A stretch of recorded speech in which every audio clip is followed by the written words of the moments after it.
So, good afternoon. I'm here with some more networking tips today. I am Daya Nath, and I'm wondering if you're new to networking or you've always wondered, like, what is this thing about the coffee meeting? Just going to go over a couple of things, like three things that you should know to, like, really, like, nail your coffee meeting. So, first of all, what is a coffee meeting? So you're meeting people on LinkedIn, you're going to events, you're going to referral groups, and you have a very short amount of time with these people. So even when you were in real life and we were still going to things like breakfast, you could be talking to one person while you're getting your coffee, possibly still talking to them in the buffet line, and then lo and behold, you get back to your table and you're sitting next to the same person. So, I mean, that's a longer interaction than most interactions at networking groups or networking meetings. But it's still not a very long time to get to know somebody, to get to find out, like why are they here? Why are they networking? Who they are as a person, and actually start to build a relationship. And then of course now we're on video conferencing meetings, and they're almost all like speed networking meetings. It's very hard to actually get to know somebody unless maybe you get put in a breakout group and you actually have 10 minutes to with just one other person in a breakout group, which sometimes happens during small meetings, but still not a lot of time to get to know somebody. So what you're going to want to do is to make a coffee meeting. And these used to be in coffee shops, hence where I got the moniker My Coffee Shop Life for my Instagram page. And kind of started my whole networking tips career actually, because people just started asking me these things. And also wanted to know why I was in coffee shops all the time. So now you know. So now I am obviously having a green screen life. So I was actually at a meeting earlier today, and that's why I have my green screen up, because on Zoom you can display your logo or background of your choice, but not on Facebook Live. So it's just the green screen.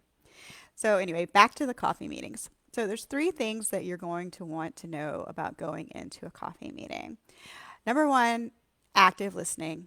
You're there for them, not for you. Two, how to be of service. So this could be a client that you're listening out for them, or who to refer them to, or how you can support them. And then three, have a couple of good questions kind of in your pocket at the ready, fun things to talk about. So let me go back to number one. So, active listening is not just important in coffee meetings, it's important for everything in your life.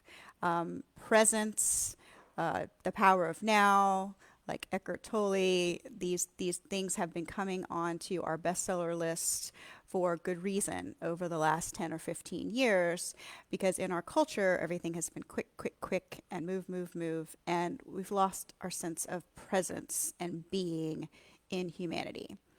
So, in your coffee meeting appointment, you are going to want to be very present, as least distracted as possible. So, dogs and kids taken care of, if at all possible, and really listen to this other person.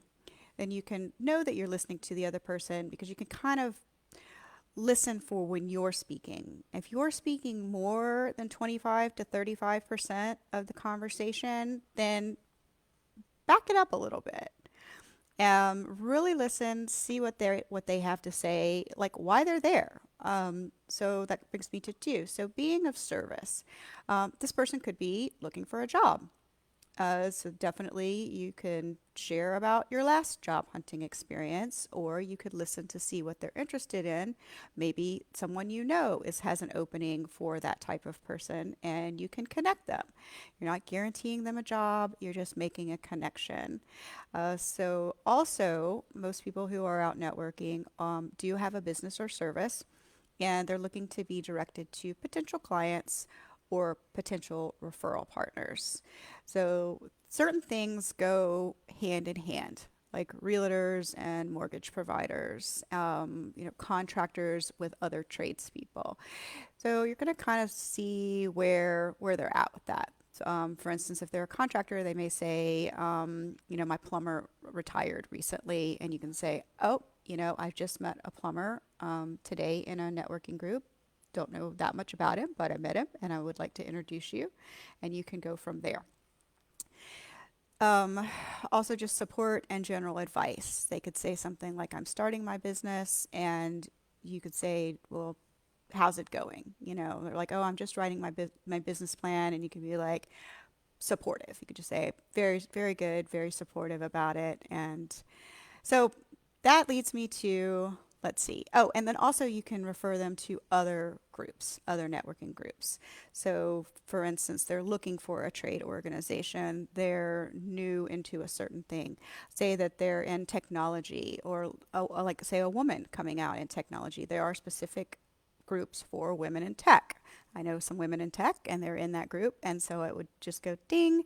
I should introduce them to one of the women, not only to the group, but to one or two of the women that I know in that group, so that they have a warm welcome and a warm introduction, and know a little bit about it. So that's just something that I kind of keep on the ready and use when that comes up. And then third, you're going to want to have a couple of questions to keep the conversation going. Like I said on a previous event of Facebook Live, to find out what people's hobbies are. That's something that people are really connected with and really passionate about. I draw and I love to travel. And so that's something that you can always talk to me about. So if you write that down, then you can hear of, say, a new drawing group that started up, social distance, or on Zoom, and you could say, "Hey, I remember Daya likes to draw. I wonder if she knows this about this group or about these people," and make that connection. Alumni groups are great. I thought that was a Southern thing, but apparently the Southern part of that is high school. People want to know where everybody went to high school, and then of course with SEC sports, people want to know what sports team you follow. And then in other parts of the country, the mid Atlantic and northeastern parts of the country, it's more pro sports, more pro and more college sports, sports teams and other activities. So it's just a connection, because people want to have that like immediate connection. And then of course you're wanting to find out about their business. So find out who their best customers are. Get them to describe a customer that they had recently that they really loved. Like in my practice, it's like, okay, who is my ideal client? And it's like, oh, I can just go on and on and on about the qualities of an ideal client, and they might think, oh, my sister-in-law sounds just like that kind of person. I'd love to introduce you, or I will listen out, and if she gives me any kind of clues that she's looking for someone to assist her. That would be for my coaching practice. If she's looking for a coach, if she opens up to it, then I'll just, keep that in mind. But you're not at this point asking for referrals or asking for customers. You're just kind of letting people know what you do. Oh, and also your achievements. If you have something that's really interesting or unique, or even not completely unique, but like you were, I don't know, you were an Olympic hopeful and you got so far in the Olympic process, you can say, oh, wow, like people will remember that forever. So I think that's about it. I think we're about out of time for today. I really appreciate people tuning in on a Sunday. Sunday is a fine time to network. As I said, networking is about meeting people and about relationships and building community and supporting people. It's not about selling. So feel free to reach out to people on Sunday. If they are busy, it will go to voicemail. It's not a big deal. And especially people that are like your friends. In fact, call your friends. Do it today. You never know where they're at. They may be really lonely or really bored and just want to have a conversation with somebody. So, again, I am Daya Naif, and I have oodles of networking tips. And a couple of people suggested I start making some checklists, and I will be on that. So, stay in touch, and I'll see you again soon.